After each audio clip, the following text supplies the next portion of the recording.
আসসালামু আলাইকুম, welcome back to my channel. আজ আমি আপনাদের সাথে শেয়ার করব খুব সহজে এবং মজাদারভাবে জ্যান্ত শোল মাছ রান্না করার রেসিপি। শোল মাছ রান্না করার জন্য এখানে আমি নিয়েছি একটি জ্যান্ত শোল মাছ। প্রথমে আমি মাছটিকে আঁশ ছাড়িয়ে ভালো করে পরিষ্কার করে নিয়ে কেটে নিব। কেটে নেওয়া মাছগুলো 2 থেকে 3 বার পানি দিয়ে ভালোভাবে ধুয়ে নিয়েছি। মাছ রান্না করার জন্য আমি আরও কিছু উপকরণ নিয়েছি 1 কাপ পরিমাণ পেঁয়াজ কুচি, হাফ কাপ পরিমাণ মরিচ কুচি, লবণ, হলুদ, জিরার গুঁড়া আর নিয়েছি রান্না করা রেগুলার সয়াবিন তেল। প্রথমে কড়াইতে দিয়ে দিব তেল। তেল গরম হয়ে গেলে এর মধ্যে দিয়ে দেব পেঁয়াজ আর মরিচ। সবগুলো তেলের সাথে ভালো করে নেড়েচেড়ে নেব। এভাবে 2 থেকে 3 মিনিট নেড়েচেড়ে নিয়ে প্রায় লাল লাল করে ভেজে নিতে হবে। ভেজে নেওয়া হয়ে গেলে এর মধ্যে দিয়ে দিব মাছ।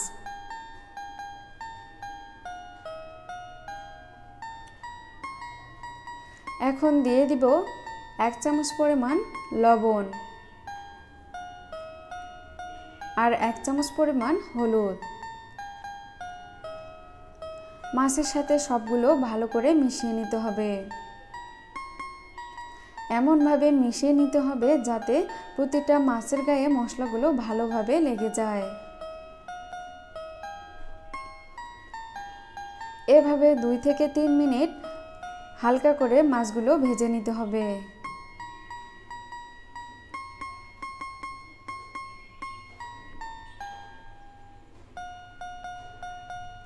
এখন মাছ সিদ্ধ করার জন্য এর মধ্যে দিয়ে দিব 2 কাপ পরিমাণ নরমাল পানি।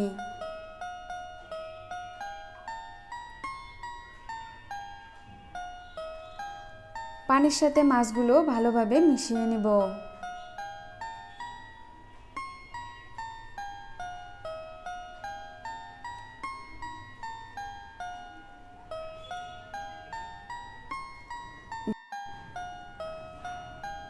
এবার ঢাকনা দিয়ে প্রায় 10 মিনিটের মতো অপেক্ষা করতে হবে। এই সময় চুলার আঁচ মিডিয়াম রাখতে হবে। 10 মিনিট পর যখন পানিগুলো শুকিয়ে যাবে তখন মাছগুলো হালকা করে নেড়েচেড়ে দিতে হবে এবং খুবই সাবধানে মাছগুলো উল্টে দিতে হবে যাতে মাছগুলো ভেঙে না যায়। আমি এইভাবে এক এক করে প্রতিটি মাছ উল্টে দিয়েছি।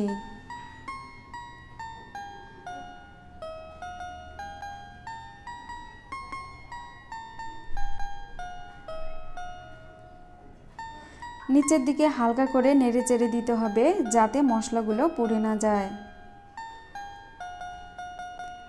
এভাবে 3 থেকে 4 মিনিট মাছগুলো ভালো করে কষিয়ে নিতে হবে।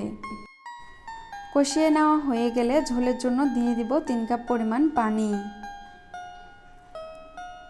পানির সাথে মাছগুলো আবার ভালো করে মিশিয়ে নিব।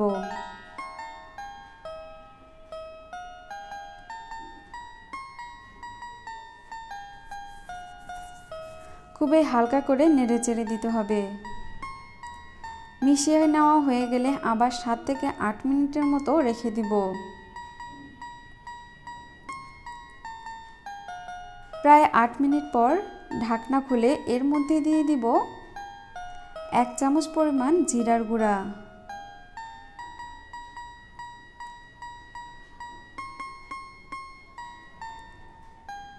মাছের সাথে জিরার গুঁড়া আবার ভালো করে মিশিয়ে নিতে হবে। খুবই সাবধানে নেড়েচেড়ে নিতে হবে, না হলে কিন্তু মাছগুলো ভেঙে যাবে। আবার ঢাকনা দিয়ে 5 মিনিটের মতো রেখে দিব। 5 মিনিট পর ঝোল যখন এরকম গাঢ় গাঢ় হয়ে যাবে তখন চুলার মধ্যে আবার 2 মিনিটের মতো রেখে দিব।